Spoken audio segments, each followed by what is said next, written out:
Okay. All right, let's get started. Why does team structure matter? Like it's so from my experience, what I've seen is that teams, and when engineers are in teams, it's a massive cost, right, that you're talking about. You put like 6 7 engineers in there and it's a massive cost. What you need to do is set up a team in such a way that you're going to get as maximum productivity from the team as possible, right? Kind of trying to justify the investment of that team to do it, right? And team structure matters because, like, even within the team, they need to be not blocked because they're waiting on someone to do something, or they're waiting on someone to answer a question, or someone's incapable of making a decision, or whatever that thing is, right? And also, and as you scale your organizations, you're then compounded with teams blocked by other teams, right? And I'm waiting for that team, and that's just completely killing any form of the efficiency and the productivity, right? So for me, that's why it's kind of heart and soul when I go into an engineering setup. Like, how is it structured? Spot. I echo exactly. Like for me, the main thing is how do we improve autonomy, right? How do they make decisions and reduce friction to just get stuff done, right? And if you can do that, you'll find that the teams move faster, they execute with more clarity, and you have better outcomes. So I think basically we're saying the same thing. Yeah. Yeah, I think the team structure is what hold the teams together. If you have a broken team, you're not going to get the outcomes that you want. So team structure for me is kind of the glue that put it together. And I think there needs to be certain elements for you to have a high performing team.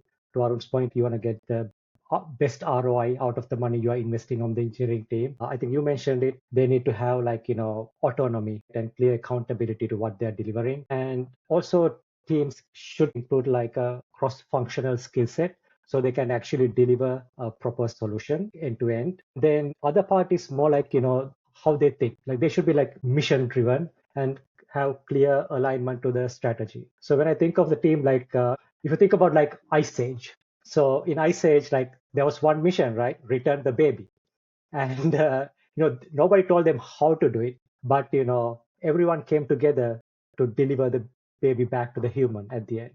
So I think of engineering teams like that. They should be empowered to accomplish a mission, but not told how to do it. So they have the right structure to deliver it at the end. Yeah, we'll go into some of the details a bit later around like how to form these teams, right? Like I think like the team structure, the whole concept has evolved over the years, right? And I think like coming out of even COVID, that dynamic changed quite a lot, right? Like we went into like a more remote model and back to kind of like a hybrid model. There's like different aspects to it. Like teams are not necessarily contained to one office space anymore either, right? So there's like a lot of dimensions to it, like across like multiple time zones, multiple cultures, hybrid, like in person versus remote, and so on. Very good point. And it again perfect segue into what are the signs you observe when it's time to evolve your team now into something else or make a change to the structure. That happens, right? Sometimes you start with something, you deliver a product, it grows into something more valuable. Now what? Is it the same team or do you do something different? I think, like, my experience is you can, like, if you turn up for the showcases, right, you can get the kind of vibe, right? And when you see that vibe fizzling out, you know it's time to kind of restructure that team, right? And then also, the thing is, if you're always, I mean, I'm more evolutionary change type of person rather than a revolution. So you don't just drop everyone and reform teams, and you see productivity will go down for about 3 months before it comes back up, right? So, but you got to get that vibe of where things are going, right? To Asanka's point is as well, it's like it's part of career development, right? So if you're really good, in I don't know, in payments or something, right? And you want this person to move across to maybe kind of permission system or something, right?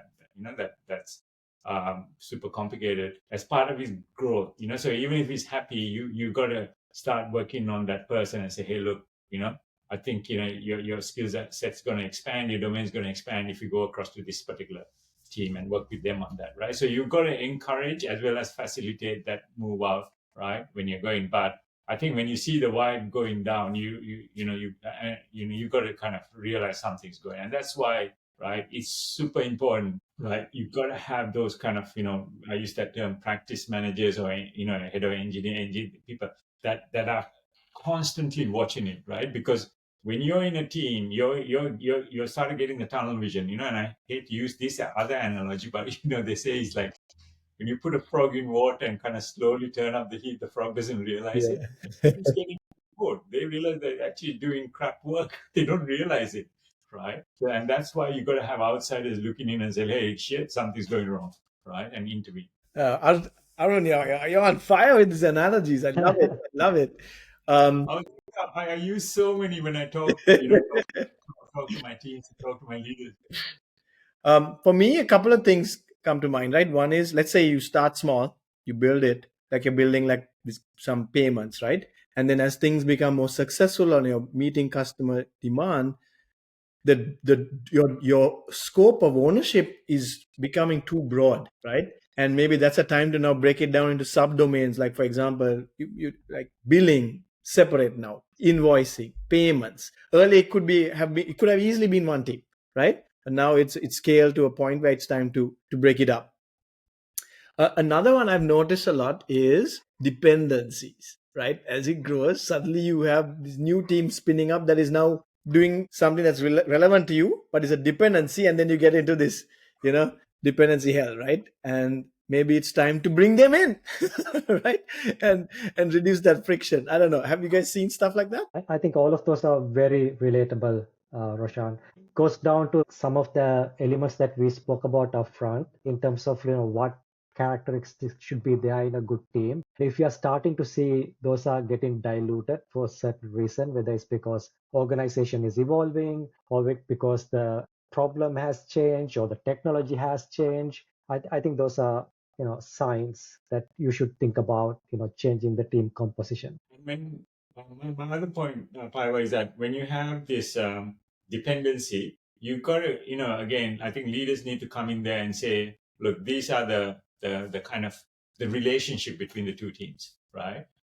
So in one experience that I had was, we had this, we were doing, bookings, like, you can book anything, like whether it's a squash court or a meeting room, doesn't matter. Logic is the same. But we're also then saying now we can pay for the booking through credits, not through cash. Mm. And credits is a whole new thing that, you accumulate credits by doing blah. So we had this other team building the credits and this team continuing with the bookings, right? And it became the dependency. One thing is, luckily for us, we used the microservices architecture, but put a GraphQL federated graph on top of everything. So what we always say is like, you got to talk to each other and understand, what you're expecting from an input and what you're going to get back from a return, right? In those two teams. And the two teams were actually cross time zone, one in Australia, one in UK, right? So that's like a 10 or 12 hour difference, right? Most of the handovers were, offline, I think, right? Handovers, right? Especially when, we are in winter, we are in summer and they're in winter. It's a horrible overlap, right? So that's one way that we say is define. Like, it's like a contract saying, hey, this is what I'm going to give you and this is what I'm expecting you. This is the error I'm expecting, and those kind of things. Try and keep the live collaboration to a minimum.